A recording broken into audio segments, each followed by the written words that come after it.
चलो कल क्या पढ़ लिया था बच्चों अपन ने? Law of diminishing marginal utility. क्या बोलता है ये लॉ? कि हर एक एडिशनल यूनिट कंज्यूम करने से जो मिलने वाला सेटिस्फैक्शन है वो कम कम कम होता जाएगा। एडिशनल सेटिस्फैक्शन कई बार जीरो और कई बार नेगेटिव में भी कन्वर्ट हो सकता है। देन अपन ने पढ़ा था relationship between T U and M U. जब आप फर्स्ट यूनिट कंज्यूम करते हैं तो एम यू बराबर टी यू। जब तक एम यू पॉजिटिव तब तक टी यू इंक्रीज तो होगा, बट किस रेट से इंक्रीज होगा? डिमिनिशिंग रेट से। जैसे ही M U zero T U maximum, M U negative T U decline होना शुरू हो जाता है। तो क्या मैं ऐसा कह सकती हूँ M U is the rate of T U? हाँ मैं बोल सकती हूँ। देन अपन ने पढ़ा था पॉइंट ऑफ सैचुरेशन। किस पॉइंट को पॉइंट ऑफ सैचुरेशन बोलते हैं? M U zero T U maximum, consumer saturated हो चुका, उससे ज़्यादा कंज्यूम नहीं कर सकता। अगर वो उससे ज़्यादा कंज्यूम करता है अभी भी तो उसको डिससैटिस्फैक्शन की स्टेज मिलना शुरू हो जाएगी जब एम यू नेगेटिव हो जाता है। देन अपन ने पढ़े थे assumptions of the law of diminishing, please बातें नहीं, assumptions of the law of diminishing marginal utility. क्या क्या assumptions पढ़े थे बच्चों? Homogeneous, standard, continue and related goods, मतलब सब्स्टिट्यूट्स और कॉम्प्लीमेंट्री प्रेजेंट होने चाहिए।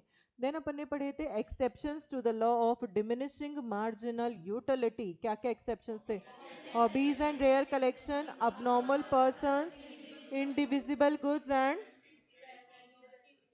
the law fails in case of prestigious goods। यहाँ तक क्लियर है या किसी को कोई भी डाउट? क्लियर है। देखो अपन जो कंसेप्ट पढ़ रहे हैं उस कंसेप्ट का नाम क्या है? Marginal utility analysis. जो ये अपन कंसेप्ट पढ़ रहे हैं इस कंसेप्ट का नाम है आपका मार्जिनल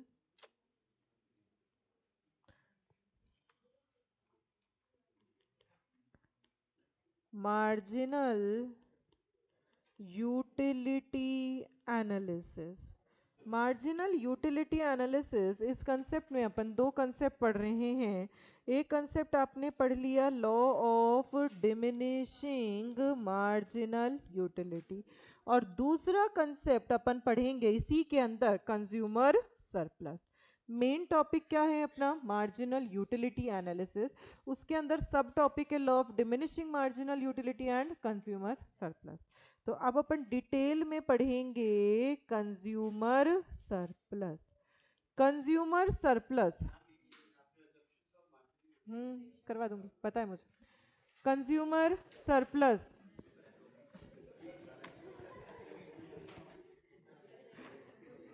अरे पढ़ लो भाई। दक्ष की उड़ी जाती है क्लास में, कुछ ही कर लो। नया नया है ना, अभी सीख रहा है अपने पढ़ने के तरीके की, किस तरीके से पढ़ना चाहिए। 3 बार कंप्लेन करूंगी इसकी, चौथी बार ये बैठना शुरू कर देगा क्लास में। एक ही बार ठीक है। नहीं बच्चे, एक बार से आपको फर्क नहीं पड़ता, ये मैंने देख लिया। चलो, consumer surplus. Consumer surplus, surplus का मतलब, कंज्यूमर सरप्लस मतलब व्हाट यू वांट टू पे माइनस व्हाट यू एक्चुअली पे। आप क्या देने की इच्छा रखते हैं माइनस आप एक्चुअल में कितना पे करते हैं, उसे क्या कहते हैं? Consumer surplus. मैं एक शॉप पे गई, मैंने वहां सामान देखा, मुझे अच्छा लगा, ठीक है। मैंने सपोज एक टॉपर देखा मेरे लिए, वो टॉप मुझे अच्छा लग रहा है। मेरे मन में मैंने सोचा कि वो 500 तक का होगा तो ले लूंगी, उससे ज्यादा का होगा तो मैं नहीं लूंगी। मैं कितने रुपए तक देने के लिए तैयार थी? 500। मैंने दुकानदार से पूछा भैया कितने का है? उसने कहा मैडम 200 का। अपनी खुशी 8वें 9वें पता नहीं कौन से आसमान पे कि भाई 200 का है तो सारा भर दे, हमें तो माल फ्री में ही दे रहा है तू। मैंने 500 तक का सोचा पर वो 200 का दे रहा है, मतलब मेरे लिए फ्री में। तो मेरे लिए सरप्लस कितने का हो गया? 300 का। कंज्यूमर सरप्लस मतलब आप क्या देने की इच्छा रखते हैं माइनस आप एक्चुअल में कितना पे करते हैं, उसे क्या कहते हैं? कंज्यूमर का सरप्लस कह देते हैं। कई बार ऐसा भी होता है, मैंने सोचा मैं 500 तक ही दूंगी उसको, उसने मेरे से मांग लिया 600। ठीक है, और मेरे को वो खरीदना है क्योंकि वो मेरी अर्जेंट वांट है, तो मैं उसको खरीदना, तो मेरे को नेगेटिव में भी कंज्यूमर सरप्लस हो सकता है। तो कंज्यूमर सरप्लस का मतलब व्हाट यू वांट टू पे माइनस व्हाट यू एक्चुअली पे। आप क्या देने की इच्छा रखते हैं माइनस आप एक्चुअल में कितना पे करते हैं, उसे अपन क्या कह देते हैं, कंज्यूमर सरप्लस कह देते हैं। एक कंसेप्ट होता है MUM।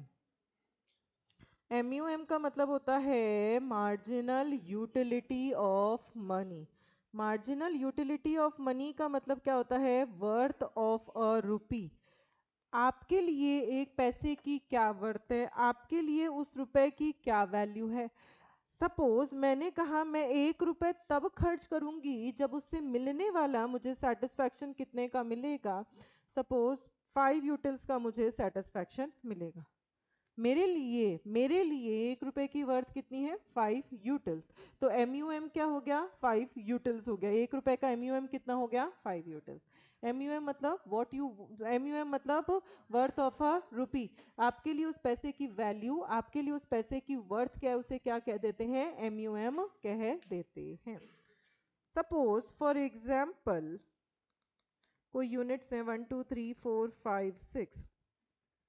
मेरे को जब पहली यूनिट कंज्यूम किया तो उससे सेटिस्फैक्शन मिला सपोज 40, 35, 30, 25, 20, 15, 10, 5। हर एक एडिशनल से मिलने वाला जो सेटिस्फैक्शन है वो क्या होता है, कम कम कम कम होता चला जाता है। अब मेरे को हर एक कमोडिटी आ कितने की रुपीज की रही है, सपोज 4 रुपीज की आ रही है, ठीक है। इसको भी खरीदना है तो 4 रुपीज देने, इसको भी खरीदना है तो 4 रुपीज देने, इसको भी खरीदना है तो 4 रुपीज देने। अब वॉट यू वॉन्ट टू पे, आप 30 रुपीज का 40 रुपीज का सेटिस्फैक्शन पाने के लिए आप कितने रुपए तक देने के लिए तैयार थे, 40 डिवाइडेड बाय 5, क्योंकि एक से मुझे कितने का सेटिस्फैक्शन मिल रहा है, 5 का। तो मैं 40 का सेटिस्फैक्शन पाने के लिए उसको कितने रुपए तक देने के लिए तैयार थी, 8। आ रहा है समझ में। मेरे को अगर 40 यूटिल्स का सेटिस्फैक्शन चाहिए और 1 रुपए से मुझे 5 यूटिल्स का सेटिस्फैक्शन मिल रहा है, तो 40 का सेटिस्फैक्शन पाने के लिए मैं उसको कितने रुपए तक देने के लिए तैयार थी, 8 रुपीज। 35 का सेटिस्फैक्शन पाने के लिए मैं कितने रुपए तक देने के लिए तैयार थी, 7। 30 का सेटिस्फैक्शन पाने के लिए मैं कितने रुपए देने के लिए तैयार थी, 6। 25 का सेटिस्फैक्शन पाने के लिए मैं कितने रुपीज देने के लिए तैयार थी, 5। 20 का सेटिस्फैक्शन पाने के लिए मैं कितने रुपीज देने के लिए तैयार थी, 4। 15 का सेटिस्फैक्शन पाने के लिए मैं कितने रुपीज देने के लिए तैयार थी, 3। 10 का सेटिस्फैक्शन पाने के लिए मैं कितने रुपीज देने के लिए तैयार थी, 2। 5 का सेटिस्फैक्शन पाने के लिए मैं उसको कितने रुपए तक देने के लिए तैयार थी, 1। यहां तक समझ में आ रही है बात। ये मैं आपको एक एग्जाम्पल लेके सिखा रही हूँ। अब मुझे निकालना है कंज्यूमर सरप्लस। कंज्यूमर सरप्लस मतलब क्या होता है, व्हाट यू वांट टू पे माइनस व्हाट यू एक्चुअली पे। आप 8 रुपए तक देने के लिए तैयार थे, बट एक्चुअली प्राइस मतलब आपने एक्चुअल में उसको कितना पे किया है, 4, तो सरप्लस कितने का मिला उसको, 4 का। आप देने के लिए 7 तैयार थे पर आपने पे कितना किया है, 4, तो सरप्लस कितने का मिला, 3 का। आप देने के लिए 6 तैयार थे पर दिया 4 है, तो सरप्लस कितने का मिला, 2 का। 5 माइनस 4 1, 4 माइनस 4 0। देने के लिए मैं 3 तैयार थी पर देना 4 रुपए पड़े तो -1। देने के लिए 2 तैयार थी पर देने -2। देने के लिए 1 तैयार थी, देने 4 पड़े तो मुझे नुकसान कितने का हो गया, -3 का। ठीक है। अब एज अ कंज्यूमर, अगर आप कंज्यूमर हो तो मुझे बताओ, क्या आप फर्स्ट यूनिट कंज्यूम करेंगे, हाँ या ना। करेंगे, क्योंकि फर्स्ट यूनिट पे तो मैं देने के लिए ज्यादा रुपए तक तैयार थी पर मुझे देने बहुत कम रुपए पड़ रहे हैं। क्या मैं सेकेंड यूनिट कंज्यूम करूंगी, हाँ या ना। क्या मैं थर्ड कंज्यूम करूंगी, क्या मैं फोर्थ कंज्यूम करूंगी, क्या मैं फिफ्थ कंज्यूम करूंगी, क्या मैं सिक्स्थ कंज्यूम करूंगी। क्या मुझे सिक्स्थ कंज्यूम करना चाहिए, नहीं। सिक्स्थ मुझे कंज्यूम नहीं करना चाहिए क्योंकि मैं देने के लिए कम तैयार थी पर वो मेरे से ज्यादा मांग रहा है, तो मुझे सिक्स्थ कंज्यूम नहीं करना चाहिए। कंज्यूमर कहाँ तक कंज्यूम करेगा, फोर्थ तक कंज्यूमर कंज्यूम करेगा, मतलब फिफ्थ यूनिट तक कंज्यूमर कंज्यूम करेगा। ये 5th यूनिट क्या हो गया, ये कंज्यूमर का इक्विलिब्रियम लेवल आ गया। इक्विलिब्रियम का मतलब कंज्यूमर का मैक्सिमम सेटिस्फैक्शन लेवल आ गया। कंज्यूमर कहाँ तक कंज्यूम करेगा ताकि उसको मैक्सिमम सेटिस्फैक्शन मिल सके, 5 यूनिट्स तक। आपसे एग्जाम में पूछ सकता है कि कंज्यूमर कहाँ तक कंज्यूम करेगा, आपको बताना है 5। वो कहेगा इक्विलिब्रियम लेवल तक, वो 5 नहीं बोलेगा, वो बोलेगा इक्विलिब्रियम लेवल तक कंज्यूमर को टोटल कितना सरप्लस अचीव हुआ। टोटल कितना सरप्लस अचीव हुआ, 4 + 3 + 2 + 1 + 0, कितना सरप्लस अचीव हुआ, 10 का। अब ये कंज्यूमर इक्विलिब्रियम की कंडीशन आपने कैसे बनाई, 4 - 4 0। देखो आपने क्या किया, कंज्यूमर इक्विलिब्रियम की कंडीशन MUX/PX किसके बराबर होना चाहिए, MUX/MUM किसके बराबर होना चाहिए, PX के बराबर। MUX marginal utility of the commodity 20 था, उसको डिवाइड किया 5, 5 क्या था मेरा, MUM marginal utility of money, वो किसके बराबर होना चाहिए, 4, 4 क्या था मेरा, प्राइस। कंज्यूमर अगर यहां तक कंज्यूम करता है तो उसको मैक्सिमम सेटिस्फैक्शन लेवल, उसका इक्विलिब्रियम लेवल अचीव हो जाएगा। क्या इसी चीज को मैं ऐसे भी लिख सकती हूँ, MUX/PX = MUM, इनको मैंने क्रॉस मल्टीप्लाई कर दिया, लिख सकती हूँ। तो in case of one commodity model, अपन जो ये मार्जिनल यूटिलिटी एनालिसिस मॉडल पढ़ रहे हैं, इसमें सिर्फ मैं एक ही तो कमोडिटी कंज्यूम कर रही हूँ। मैंने आपसे बात की है सिर्फ आइसक्रीम खा रहे हैं या सिर्फ चॉकलेट खा रहे हैं अपन। तो जब वह सिंगल कमोडिटी मॉडल आता है तो कंज्यूमर इक्विलिब्रियम की कंडीशन क्या होती है, कंज्यूमर को कब तक कंज्यूम करना चाहिए, जब तक MUX/MUM किसके बराबर ना हो जाए, PX के, या फिर MUX/PX किसके बराबर ना हो जाए, MUM के बराबर ना हो जाए। अगर कंज्यूमर वहां तक कंज्यूम करता है तो उसको maximum satisfaction level, maximum equilibrium level उसका अचीव हो सकता है। इक्विलिब्रियम कंडीशन निकालनी आ गई, कहां तक कंज्यूम करेगा वो, 5th यूनिट तक। अगर वो मेरे से एग्जाम में पूछ ले कि इक्विलिब्रियम तक उसको टोटल सरप्लस कितना अचीव हुआ, तो अपन वो भी बता सकते हैं उसको टोटल सरप्लस कितना अचीव हुआ। वो मेरे को एग्जाम में सिर्फ ये दे देगा, सिर्फ ये दे देगा, सिर्फ ये दे देगा, और मुझे ये दे देगा, MUM दे देगा, और वो मेरे को कहेगा आप इक्विलिब्रियम निकाल कर बताओ कि कौन सी यूनिट तक वो कंज्यूम करेगा तब इक्विलिब्रियम होगा। तो ये मुझे फाइंड करना पड़ेगा, ये मुझे निकालना आना चाहिए, ये मुझे निकालना आना चाहिए, तब मैं बता पाऊंगी कि उसको यहाँ तक वो कंज्यूम करेगा तो उसका इक्विलिब्रियम लेवल अचीव हो जाएगा। तो कंज्यूमर सरप्लस का मतलब क्या होता है, व्हाट यू वांट टू पे माइनस व्हाट यू एक्चुअली पे। MUM का मतलब क्या होता है, मार्जिनल यूटिलिटी ऑफ मनी, मतलब वर्थ ऑफ अ रुपी, कि 1 रुपए मैं कब खर्च करूंगी, जब उससे मिलने वाला मुझे सेटिस्फैक्शन इतना मिलेगा तब मैं 1 रुपए खर्च करना पसंद करूंगी। इक्विलिब्रियम की कंडीशन क्या होती है, जब तक MUX/MUM किसके बराबर ना हो जाए, PX के, या फिर MUX/PX किसके बराबर ना हो जाए, MUM के बराबर ना हो जाए। अगर कंज्यूमर वहां तक कंज्यूम करता है तो उसको maximum equilibrium level, maximum satisfaction level उसको अचीव हो जाएगा। यहाँ तक क्लियर है, कोई भी डाउट किसी को, कोई भी डाउट नहीं। चलो अब अपने रह गए assumptions of marginal utility analysis. देखो बच्चों कंफ्यूज नहीं होना है, अब मैं आपको पढ़ा रही हूँ assumptions of marginal utility analysis.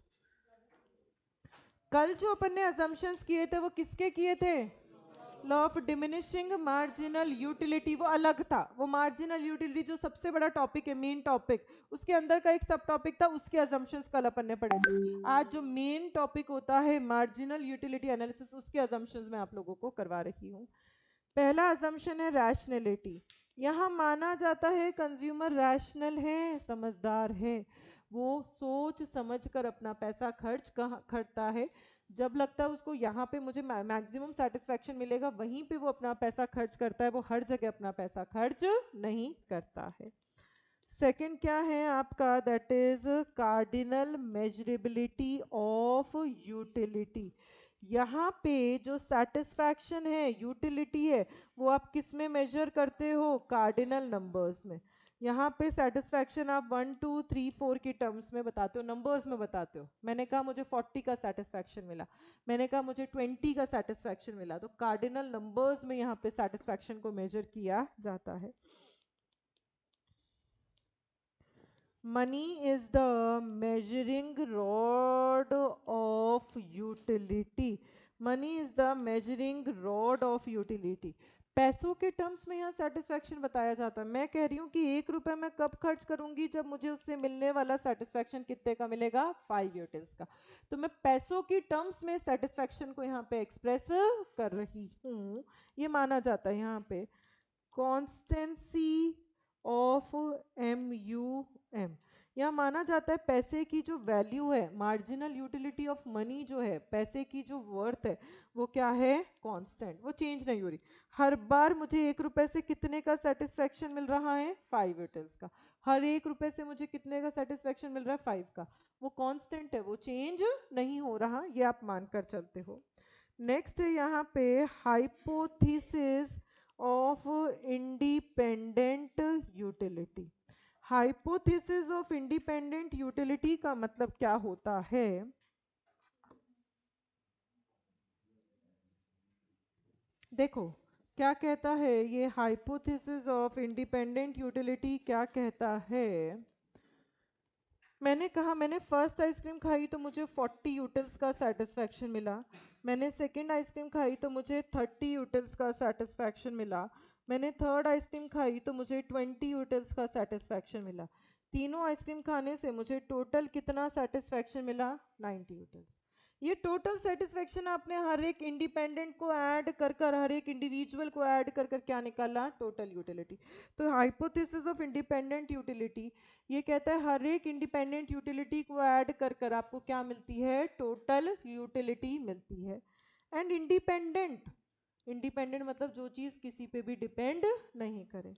अगर मैं आइसक्रीम की बात कर रही हूँ और मैं आइसक्रीम में मैंगो डॉली वाली आइसक्रीम की बात कर रही हूँ, तो यहाँ मैं मैंगो डॉली की बात कर रही हूँ, उसका मैं सब्स्टिट्यूट कंसिडर नहीं कर रही। मैं मानकर चल रही हूँ कि मैंगो डॉली अपने आप में इंडिपेंडेंट है, वो किसी और पे डिपेंड नहीं करती। मैं सिर्फ मैंगो डॉली आइसक्रीम की बात कर रही हूँ, उसके साथ मुझे कोल्ड ड्रिंक की बात नहीं कर रही कि उसके साथ कोल्ड ड्रिंक पीती तो ये सेटिस्फैक्शन मिलता, ऐसा नहीं बोल रही मैं कहीं पे भी। तो मतलब मैं यहाँ पे कॉम्प्लीमेंट्री को भी कंसिडर नहीं कर रही। मैं मानकर चलती हूँ कि ये जो प्रोडक्ट है, ये जो कमोडिटी है, ये मेरे लिए इंडिपेंडेंट कमोडिटी है। तो ये होता है हाइपोथेसिस ऑफ इंडिपेंडेंट यूटिलिटी। आ रहा है समझ में। तो अपन ने ये 5 अजम्पशंस पढ़े हैं मार्जिनल यूटिलिटी एनालिसिस के। फर्स्ट अजम्पशन क्या कहता है, रैशनैलिटी। रैशनैलिटी मतलब कंज्यूमर रैशनल है, समझदार है, वो अपना पैसा वहीं खर्च करेगा जहां उसको मिलने वाला सेटिस्फैक्शन मैक्सिमम मिलेगा। सेकेंड अजम्पशन है कार्डिनल मेजरेबिलिटी ऑफ यूटिलिटी। यहाँ पे जो सेटिस्फैक्शन है वो आप कार्डिनल नंबर्स में एक्सप्रेस करते हो, मतलब 1 2 3 4 की टर्म्स में आप सेटिस्फैक्शन बताते हो। नेक्स्ट है आपका money is the measuring rod of utility. यहाँ पे जो सेटिस्फैक्शन है वो पैसों की टर्म्स में एक्सप्रेस किया जाता है। Then constancy of marginal utility of money, यहाँ पे पैसे की वर्थ कांस्टेंट है, हर बार 1 रुपए से मुझे कितना सेटिस्फैक्शन मिल रहा है, 5 यूटिल्स का, बार बार मैं चेंज नहीं कर रही। And hypothesis of independent utility. Independent मतलब इंडिविजुअल को ऐड कर कर टोटल मिलता है। दूसरा इंडिपेंडेंट का कंसेप्ट क्या है कि जो कमोडिटी है वो इंडिपेंडेंट है, उसमें अपन सब्स्टिट्यूट और कॉम्प्लीमेंट्री को कंसिडर नहीं कर रहे हैं। मैं ये नहीं मानकर चल रही कि उसका सब्स्टिट्यूट भी है या उसके साथ उसका कॉम्प्लीमेंट्री भी अपन को चाहिए। ठीक है, क्लियर हो गया। तो ये 5 अजम्पशंस अपन ने, बच्चों वापस बोलो किस क्या क्या अजम्पशंस हैं, rationality, cardinal measurability of utility, money is the measuring rod of utility, constancy of marginal utility of money and hypothesis of independent utility। सबका मतलब समझ में आता है, वापस बोलो क्या क्या assumptions थे, rationality, cardinal measurability, money is the measuring rod of utility, MUM constant and hypothesis of independent utility। Clear है, समझ में आता है। देन नेक्स्ट अपन पढ़ेंगे topic that is limitations of, बातें नहीं,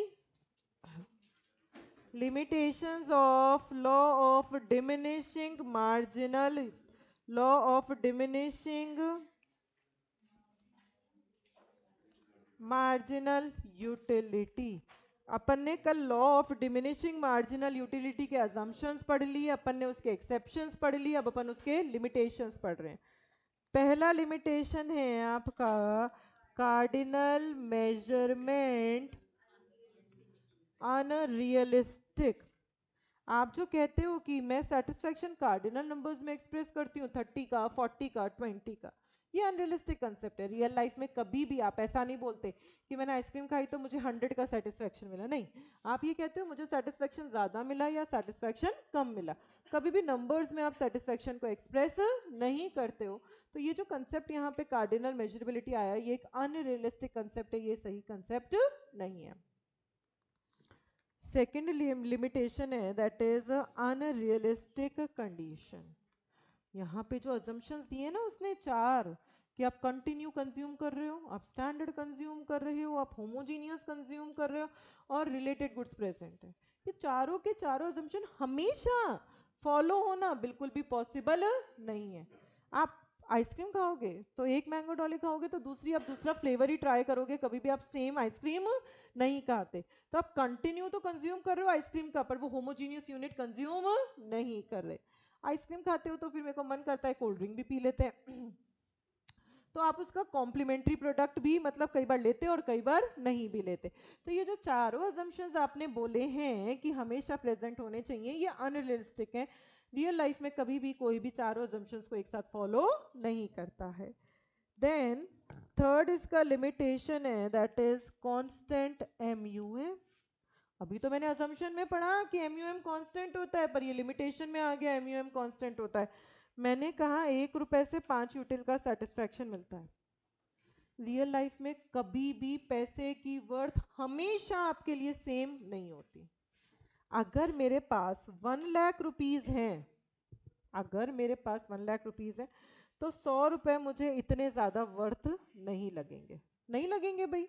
1 लाख रुपए तो 100 रुपए तो ठीक है, अपन फालतू में खर्च भी हो गया तो अपन को इतना माइंड नहीं करेगी वो चीज। पर अगर मेरे पास 150 रुपए हैं और अभी 10 दिन बाकी है महीना चलाने के लिए, तो अभी भी आपको ये 100 रुपए ऐसे ही लगेंगे क्या? कहीं भी खर्च कर दोगे? नहीं। अब आप सोच समझ के खर्च करोगे।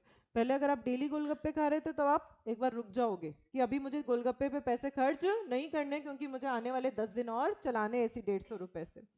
ठीक है भाई, हमारे तो होता था, हमारे टाइम पे मतलब मम्मी पापा लोग, हम बाहर पढ़ते थे तो हमें फिक्स पॉकेट मनी मिलता था। वो इतना लिमिटेड होता था कि उसमें सिर्फ हमारा पीजी में हम रहते थे उसका किराया भरा जाता था, उसमें हमारा जो डेली टिफिन आता था, खाना आता था, वो किराया भरा जाता था। बाकी जो पर्सनल खर्च के लिए जो पैसे बचते थे वो महीने के 1000 रुपए से ज्यादा ऊपर बचता नहीं था। अब उस 1000 में हमें क्या क्या करना होता था, सिर्फ खुद पे थोड़ा ना उड़ा सकते थे। वो 1000 में सबसे पहले तो हम कॉलेज में पढ़ते थे तो एक बार तो बुक सेट आ जाता था, पर डेली का चाहिए, आज कभी ये पेंसिल चाहिए, कभी ये पेन चाहिए, कभी ये बुक खत्म हो रही है, कभी ये रजिस्टर खत्म हो रहा है। वो 1000 रुपए वहां भी यूटिलाइज करने पड़ते थे।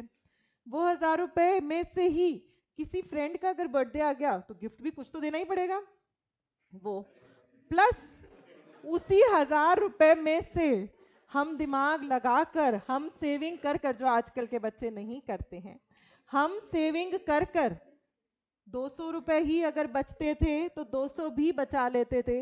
और फिर जब अपने घर जाते थे वापस, तो जितने घर में मेंबर्स होते थे सबके लिए कुछ ना कुछ गिफ्ट लेकर जाते थे। तो वो 200 रुपए हम कहाँ से बचाते थे? वो गोलगप्पे से बचाते थे, हम नहीं खाते थे। मेरे तो पीजी के सामने गोलगप्पे वाला था जो जयपुर का सबसे फेमस गोलगप्पे वाला था, और मेरे पीजी की लड़कियां जाती थी और डेली पूछती थी तू भी चल। अरे मन तो बहुत करता था और भूख भी बहुत लगती थी। क्यों? क्योंकि वो खाना नहीं पाता था, टिफिन वाला खाना तो आधे टाइम वेस्ट ही जाता था। वो आया, खोला और बंद करके रख दिया। ठीक है, और हमारे पास इतना पैसा भी नहीं होता था कि बाहर का खाना ऑर्डर करके मंगा लो या बाहर जाके खा लो। तो आधे टाइम भूख निकाल कर वो पैसा बचा कर घर वालों के लिए गिफ्ट्स लेकर जाते थे। तो हर बार मेरे लिए पैसे की वर्थ सेम नहीं होती। जब लाख रुपए थे तो वो 100 रुपए कीमती नहीं थे। जब 150 रुपए थे मेरे पास तो वो 100 रुपए मेरे लिए बहुत कीमती हो गए। अब आप एक एक रुपए देखकर खर्च करोगे। तो ये इसका लिमिटेशन हो गया। आप लोग भी पैसे बचाते हो? पॉकेट मनी किस किस को मिलती है? पॉकेट मनी का कोई कंसेप्ट नहीं है? पीजी का एड्रेस क्या करोगे?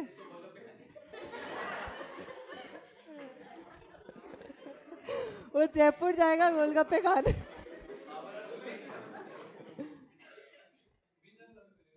बिजनेस।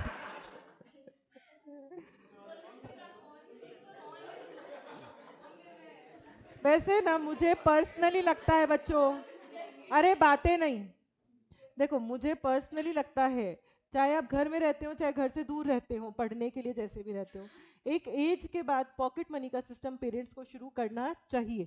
उससे क्या होता है, चाइल्ड कंट्रोल्ड रहता है, सबसे बड़ी बात। दूसरी बात, वो पैसों की वैल्यू कद्र सीखता है। अभी तो क्या है, मम्मी 1000 चाहिए, मम्मी ने 1000 निकाल के दे दी, मम्मी 4000 चाहिए, 4000 निकाल के दे दी, अपने लिए खत्म, कीमत खत्म। आप लोग तो गुल्लक में भी पैसे सेव नहीं करते होंगे?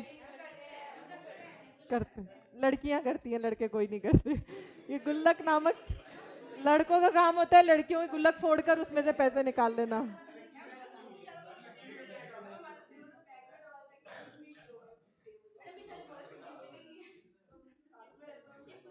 खर्च हो जाते हैं, हाथ में लेते ही तो पैसे खर्च हो जाते हैं। तो होना चाहिए, मतलब अगर आपको पैसों की वैल्यू समझनी है, कद्र समझनी है, और अगर इस एज से समझ जाओगे देखो, तो आगे वाले टाइम तक आपके लिए वो बहुत बेनिफिशियल होता है उस चीज का। आप पैसा बचाना सीख जाओगे ना, तो पैसा कमाना सीख जाओगे, ये मान लो। पैसा बचाना इज इक्वल्स टू पैसा कमाना। हाँ होता है। अगर हम बचाएंगे ही नहीं तो कमा के हम सारा उड़ा देंगे।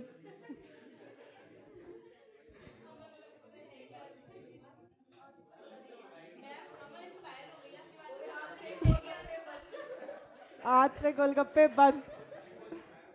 मैं बोलने वाली थी कल मुझे भी ले चलना, मैं भी खाने चलूंगी गोलगप्पे।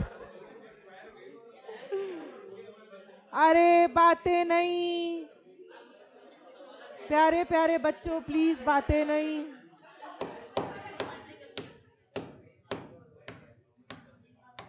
पढ़ ले, पढ़ेंगे। इन एप्लीकेबल टू इंडिविजिबल गुड्स, जो अपन ने ये पढ़ा है law of diminishing marginal utility, अरे बातें नहीं।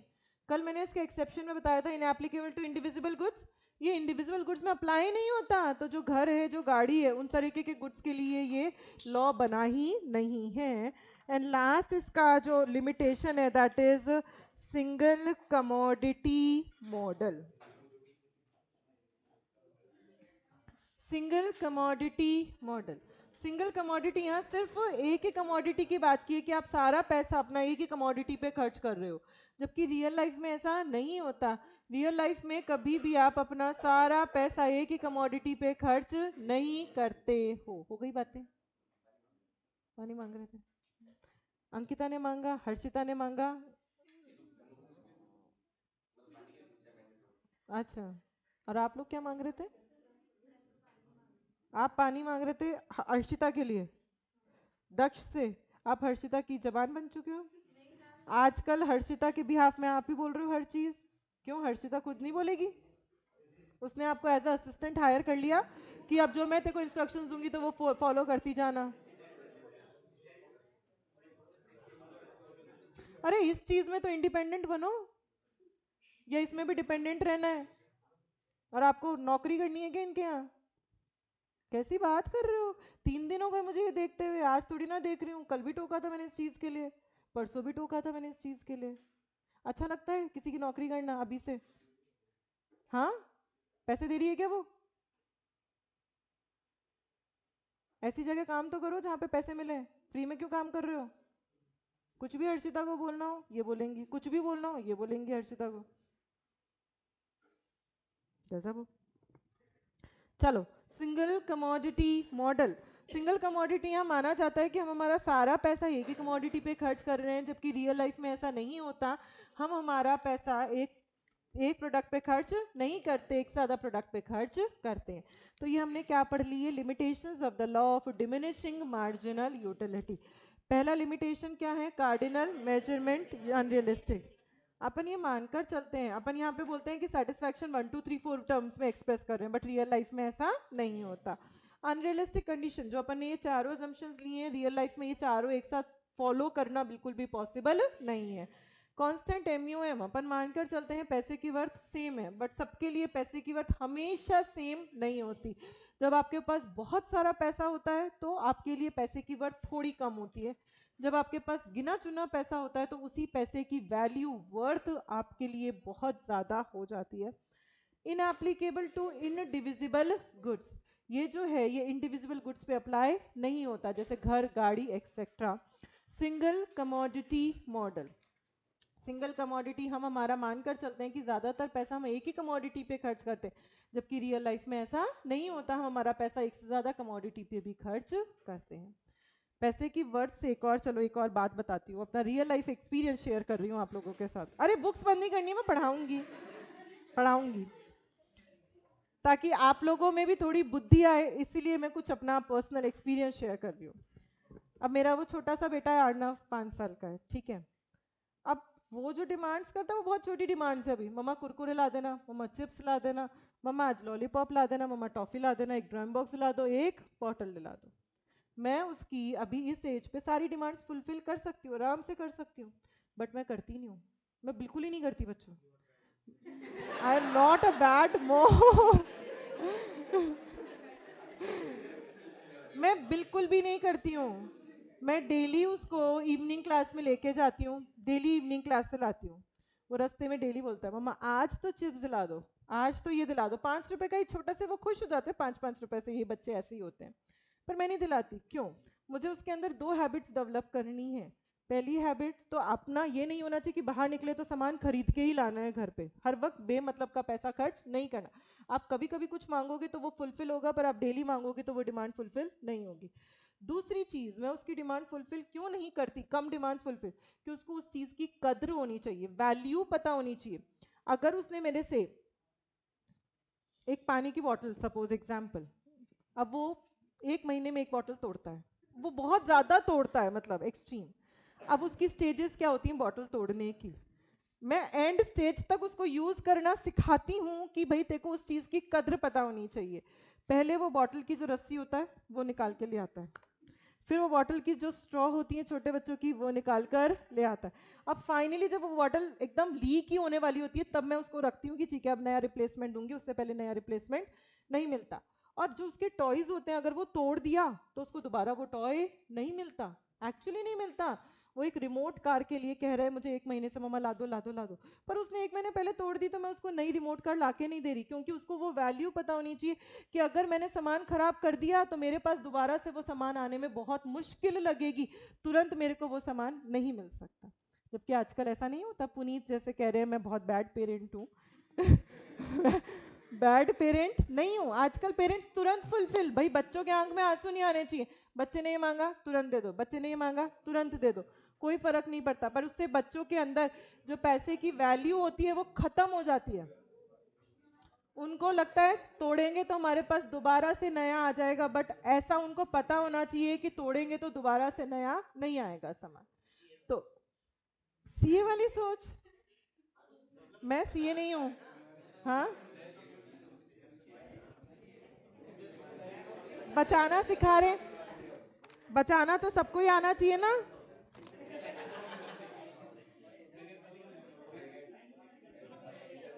चलो पढ़ेंगे,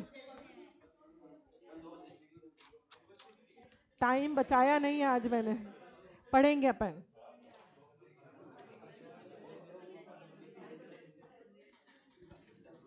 लिमिटेशंस ऑफ कंज्यूमर सरप्लस, अरे बातें नहीं।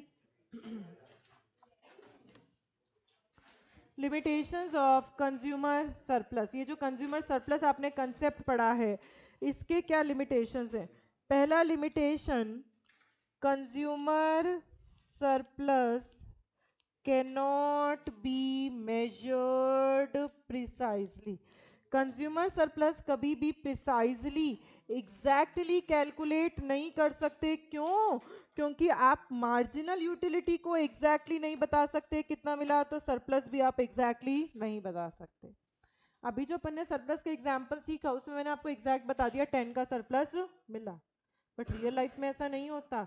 रियल लाइफ में कभी भी आप ये नहीं बताओगे आइसक्रीम खाने से 40 का सेटिस्फैक्शन मिल रहा है। तो जब मैं मार्जिनल यूटिलिटी एग्जैक्टली नंबर्स में नहीं बता सकती तो सरप्लस भी मुझे एग्जैक्ट कितने का मिल रहा है वो मैं नहीं बता सकती।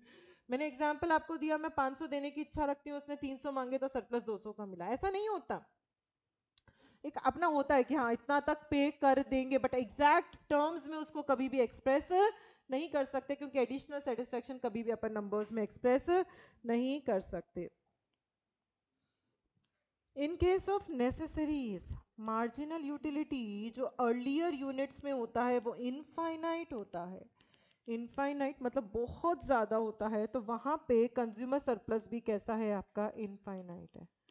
जैसे कि बहुत गर्मी हो रही है, सुबह से शाम तक पानी नहीं मिला, तो जब आपको वो पानी की पहली बॉटल मिलेगी तो उसको पीने से, जो फर्स्ट बॉटल पीने से जो सेटिस्फैक्शन मिलेगा वो एक अनंत सेटिस्फैक्शन है, अनलिमिटेड सेटिस्फैक्शन है।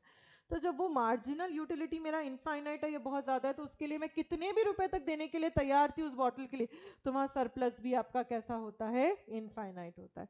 तो नेसेसरीज के केस में अर्लियर यूनिट्स में आपका मार्जिनल यूटिलिटी इनफाइनाइट, तो सरप्लस भी कैसा होता है, infinite. Consumer surplus can be affected by availability of substitute. अगर आपको सब्स्टिट्यूट मिल गया तो सरप्लस को फर्क पड़ सकता है।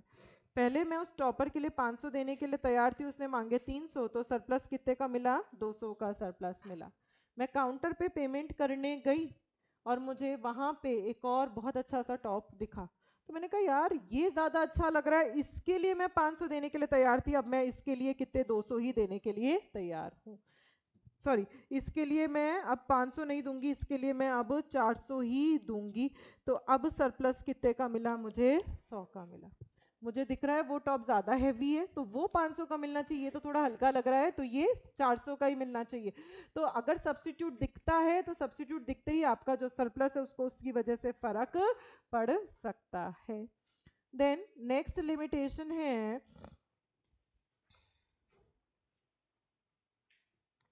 प्रेस्टीज। जो प्रेस्टीजियस गुड्स होते हैं उस केस में सरप्लस निकालने का कोई एग्जैक्ट फॉर्मूला नहीं है। डायमंड्स, वहाँ आप सरप्लस नहीं निकाल सकते कि आपको कितना सरप्लस मिला, आप कितना देने की इच्छा रखते हैं और कितना आपको पे करना है, डायमंड्स की कोई वैल्यू नहीं होती है, तो वहाँ पे आप सरप्लस नहीं निकाल सकते। कंज्यूमर सरप्लस आपने मनी की टर्म्स में निकाला कि मैं 1 रुपए जब दूंगी जब मुझे 5 यूटिल्स का सेटिस्फैक्शन मिलेगा, पर आपका जो MUM है वो कम होता रहता है, कभी भी पैसे की जो वैल्यू है वो आपकी सेम नहीं रहती। जैसे जैसे पैसे का स्टॉक कम होना शुरू होता है वैसे वैसे पैसे की जो वर्थ होती है वो क्या हो जाती है, बढ़ना शुरू हो जाती है। तो आपने सरप्लस MUM के टर्म्स में निकाला, जबकि MUM कांस्टेंट नहीं रहता, पैसे का स्टॉक कम होएगा तो पैसे की वैल्यू वर्थ बढ़नी शुरू हो जाएगी, तो वहाँ आप एग्जैक्ट सरप्लस नहीं बता पाएंगे। बहुत सारे आप कहते हो कि मैं सरप्लस पैसों की टर्म्स में निकालती हूँ, पर बहुत सारे इकोनॉमिस्ट कहते हैं कि आप ये नहीं बता सकते कि 1 रुपए से 5 यूटिल्स का सेटिस्फैक्शन मिला, पैसों की टर्म्स में सेटिस्फैक्शन को कभी एक्सप्रेस नहीं किया जा सकता। तो ये 5 लिमिटेशंस हैं आपके कंज्यूमर सरप्लस के। क्या क्या लिमिटेशंस अपन ने पढ़ लिए कंज्यूमर सरप्लस के? फर्स्ट लिमिटेशन क्या पढ़ा, consumer surplus precisely exactly calculate नहीं किया जा सकता, क्योंकि मैं मार्जिनल यूटिलिटी एग्जैक्टली नहीं बता सकती तो मैं सरप्लस भी एग्जैक्टली नहीं बता सकती। नेसेसरीज के केस में अर्लियर यूनिट्स में जो आपको मिलने वाला सरप्लस है वो इनफाइनाइट है और मार्जिनल यूटिलिटी भी बहुत ज़्यादा होती है। अगर सब्स्टिट्यूट दिखेगा तो सरप्लस को उसकी वजह से फर्क पड़ सकता है। प्रेस्टिजियस गुड्स के केस में सरप्लस निकालने का कोई एग्जैक्ट फॉर्मूला नहीं होता। आप कहते हो कि सरप्लस में पैसों की टर्म्स में निकालती हूँ, बट पैसों की जो वैल्यू वर्थ है वो चेंज होती रहती है, जैसे जैसे पैसों का स्टॉक कम होएगा वैसे वैसे पैसे की वैल्यू वर्थ आपकी बढ़नी शुरू हो जाती है। बहुत सारे इकोनॉमिस्ट तो इस कंसेप्ट को ही फेक मानते हैं कि पैसों की टर्म्स में आप सेटिस्फैक्शन निकाल सकते हो, इस कंसेप्ट को ही वो सही कंसेप्ट नहीं मानते हैं। नेक्स्ट टॉपिक अपन पढ़ेंगे दैट इज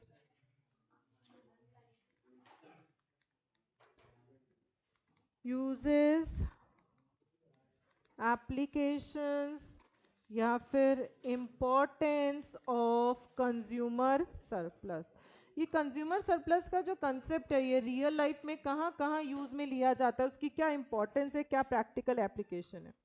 देखो, कंज्यूमर सरप्लस मतलब कंज्यूमर को कितना वेलफेयर मिल रहा है, कितना फायदा मिल रहा है।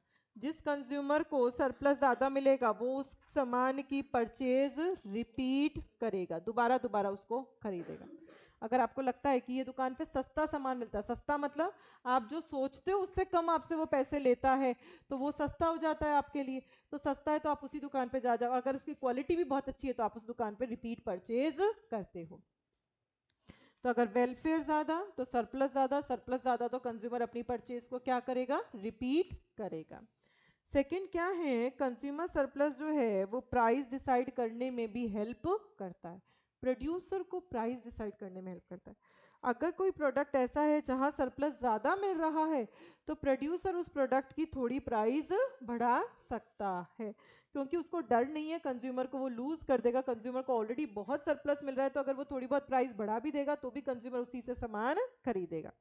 अगर किसी प्रोडक्ट पे ऑलरेडी सरप्लस बहुत कम मिल रहा है तो कंज्यूमर उसकी प्राइस को बढ़ाना, प्रोड्यूसर को उसकी प्राइस को नहीं बढ़ाना चाहिए, प्रोड्यूसर को उसकी प्राइस को कम कर देना चाहिए, मतलब इंक्रीज नहीं करना चाहिए। क्योंकि अब अगर आपने प्राइस इंक्रीज की तो कंज्यूमर को ऑलरेडी सरप्लस नहीं मिल रहा है या बहुत कम मिल रहा है, तो कंज्यूमर फिर आपसे दोबारा सामान नहीं खरीदेगा, तो आप कंज्यूमर को लूज कर पाएंगे अपने। देन कंज्यूमर सरप्लस का जो कंसेप्ट है वो इन्वेस्टमेंट डिसीजंस लेने में भी हेल्प करता है। आप कहीं भी इन्वेस्ट करते हो तो उसका आरओआई देखते हो, रिटर्न ऑन इन्वेस्टमेंट कितना मिला। अगर मुझे रिटर्न ऑन इन्वेस्टमेंट ज़्यादा मिल रहा है मतलब मुझे सरप्लस ज़्यादा मिल रहा है, तो मैं बच्चों पैसा ज़्यादा इन्वेस्ट करूँगी। अगर मेरा आरओआई कम है मतलब मेरा सरप्लस कम है, तो मेरा जो इन्वेस्टमेंट है वो भी क्या होगा, कम होगा। तो मुझे इस प्रोजेक्ट में इन्वेस्टमेंट करना चाहिए या नहीं करना चाहिए, ये भी सरप्लस डिसाइड करता है आरओआई के बेसिस पे। देन कंज्यूमर सरप्लस का जो कंसेप्ट है वो गाइड टू फाइनेंस मिनिस्टर, वो फाइनेंस मिनिस्टर को भी ये कंसेप्ट गाइड कर सकता है कि आपको टैक्स लगाना है या आपको उस प्रोडक्ट पे क्या देनी चाहिए, सब्सिडी। अगर कोई प्रोडक्ट ऐसा है जहाँ कंज्यूमर को सरप्लस बहुत ज़्यादा मिल रहा है तो सरकार उस पर टैक्स लगा सकती है, बट अगर कोई प्रोडक्ट ऐसा है जहाँ सरप्लस उसको बहुत कम मिल रहा है तो सरकार को उस पर सब्सिडी देनी चाहिए, ना कि टैक्स लगाना चाहिए। तो गवर्नमेंट फाइनेंस मिनिस्टर जो होते हैं उनको भी कंज्यूमर सरप्लस का कंसेप्ट गाइड कर सकता है कि आपको टैक्स लगाना चाहिए या आपको सब्सिडी देनी चाहिए। देन नेक्स्ट है आपका that is value in use and value in exchange। value in use देखो, जैसे कि नमक, अगर मैं 1 kg नमक खरीदूं, सपोज 1 kg नमक मेरा कितने का आ रहा है, 50 रुपीज़ का आ रहा है। ये 50 रुपीज़ क्या हो गया मेरा वैल्यू इन एक्सचेंज, उसके बदले में मैं उसको कितना पैसा दे रही हूँ, उसे क्या कहते हैं, value in exchange. Value in use मतलब आपको उसको यूज में लेने से आपको उसका कितना वर्थ मिल रहा है, यूज में लेने से आपको कितना सेटिस्फैक्शन मिल रहा है, उसे क्या कहते हैं, वैल्यू इन यूज। नमक जो है वो आता तो 50 रुपए का, बट उसका वैल्यू इन यूज बहुत ज्यादा है, उससे जो मुझे सेटिस्फैक्शन मिलता है 1 kg नमक से, वो 50 रुपए से कहीं ज्यादा मुझे सेटिस्फैक्शन मिलता है। तो बहुत सारे प्रोडक्ट्स ऐसे होते हैं जिनका यूज ज्यादा होता है और एक्सचेंज कम होता है, पर बहुत सारे प्रोडक्ट्स ऐसे होते हैं जिनका एक्सचेंज ज्यादा होता है पर उनकी वैल्यू, उनकी वर्थ, उनका सेटिस्फैक्शन जो है वो बहुत कम हो जाता है। एग्जाम्पल, मैंने कोई डिजाइनर ड्रेस खरीदी जो मेरी 15,000 की ड्रेस आई, मैंने कोई डिजाइनर ड्रेस खरीदी 15,000 की आई। अब जब मैंने उसको पार्टी में पहन के गई तो वो मेरे पर इतनी नहीं खिली, इतना अच्छा नहीं लगा। क्या पता उसका कपड़ा क्वालिटी बहुत हल्का था जो पहली बार में डैमेज हो गया, उसका वर्क ऐसा था जो पहली बार में खराब हो गया, कलर एक दूसरे पे चढ़ गया या कुछ भी हो गया, तो मेरे को उसका वैल्यू इन यूज तो बिल्कुल नहीं मिला, सेटिस्फैक्शन तो बिल्कुल नहीं मिला। 15,000 की ड्रेस खरीदी थी तो 2-3 बार तो पहनती, बट उसका मेरा वैल्यू इन एक्सचेंज जो था वो बहुत ज्यादा था। तो वैल्यू इन यूज कई बार बहुत कम होता है बट एक्सचेंज ज्यादा होता है, और कई बार एक्सचेंज कम होता है पर यूज ज्यादा होता है। तो कंज्यूमर सरप्लस का कंसेप्ट कैसे यहाँ पे करता है कि अगर उसका यूज ज्यादा है और एक्सचेंज कम है तो वहां पे मतलब कंज्यूमर को सरप्लस ज्यादा मिल रहा है।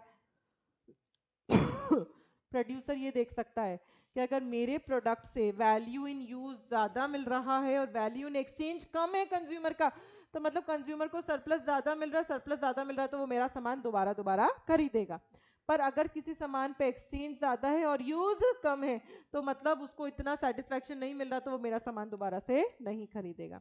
तो ये 5 इसके यूजेस हैं, 5 इंपॉर्टेंस हैं कंज्यूमर सरप्लस के, 5 प्रैक्टिकल लाइफ एग्जांपल्स हैं, एप्लीकेशंस हैं। क्या क्या है? पहला क्या है? कंज्यूमर सरप्लस मतलब वेलफेयर। वेलफेयर मतलब आपको कितना फायदा हो रहा है कंज्यूमर को। जिस प्रोडक्ट से कंज्यूमर को वेलफेयर ज्यादा मिलता है कंज्यूमर उस प्रोडक्ट की परचेज को रिपीट ज्यादा करता है। नेक्स्ट है प्राइस। प्रोड्यूसर प्राइस ज्यादा लगा या कम depends on the consumer surplus. अगर सरप्लस ज्यादा मिल रहा है किसी प्रोडक्ट पे वो थोड़ी बहुत प्राइस बढ़ा सकता है, बट अगर ऑलरेडी सरप्लस कम मिल रहा है तो उसको प्राइस बढ़ानी नहीं चाहिए। Then investment decision. इन्वेस्टमेंट हम कब करते हैं? जब आरओआई मुझे मिलता है। आरओआई मतलब सरप्लस, सरप्लस ज्यादा तो इन्वेस्टमेंट करो और सरप्लस कम, आरओआई कम तो इन्वेस्टमेंट कम। Then guide to finance minister कि कब टैक्स लगाना है और कब सब्सिडी देनी है। जिन प्रोडक्ट्स पे सरप्लस ज्यादा वहां सरकार टैक्स लगा सकती है, और जिन प्रोडक्ट्स पे जिन प्रोडक्ट्स पे सरप्लस कम वहां सरकार को क्या देनी चाहिए? सब्सिडी देनी चाहिए। एंड लास्ट क्या है? Value in use and value in exchange. Exchange मतलब उसके बदले में अपन कितना रुपए देते हैं, एंड यूज मतलब उसको यूज में लेने से मुझे उसके बदले कितना वर्थ, कितना सेटिस्फैक्शन मिलता है, उसे क्या कह देते हैं? Value in use. कई प्रोडक्ट्स का एक्सचेंज ज्यादा यूज कम, कई प्रोडक्ट्स का यूज कम और एक्सचेंज ज्यादा हो जाता है। ठीक है, समझ में आ गया? तो ये अपना मार्जिनल यूटिलिटी एनालिसिस जो कंसेप्ट था वो कंप्लीट हो गया है। कल मैं आप लोगों से सुनूंगी थ्योरी, मैंने सुनी नहीं है ना इस यूनिट की, तो कल मैं स्टार्टिंग से यूनिट नंबर 2 स्टार्टिंग से यहाँ तक की पूरी सुनूंगी।